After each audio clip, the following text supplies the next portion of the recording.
2024 IPL தொடரின் play off சுற்றில் தகுதி நீக்க எலிமினேட்டர் போட்டி நடைபெற உள்ளது. இதில் புள்ளி பட்டியலில் 3 மற்றும் 4வது இடங்களில் இருக்கும் ராஜஸ்தான் ராயல்ஸ் மற்றும் ராயல் சேலஞ்சர்ஸ் பெங்களூரு அணிகள் மோத உள்ளன. இந்த போட்டியில் ராஜஸ்தான் ராயல்ஸ் அணி வெற்றி பெற வேண்டும், ராயல் சேலஞ்சர்ஸ் பெங்களூரு அணி தோற்க வேண்டும் என சென்னை சூப்பர் கிங்ஸ் ரசிகர்கள் வேண்டி வருகின்றனர். அதற்கு முக்கிய காரணம் பெங்களூரு அணியின் ரசிகர்கள்தான்.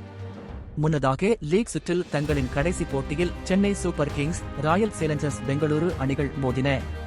அந்த போட்டியில் சிஎஸ்கே அணியை வீழ்த்தி பெங்களூரு அணி புள்ளி பட்டியலில் 4ஆம் இடத்தை பிடித்தது. அதன் மூலம் பிளே ஆஃப் சுற்றுக்கும் தகுதி பெற்றது.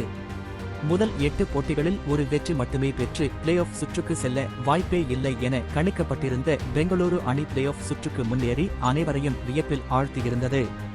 அந்த வெற்றி கொண்டாட்டத்தின் போது பெங்களூரு அணியின் ரசிகர்கள் எல்லை மீறி நடந்து கொண்டனர்.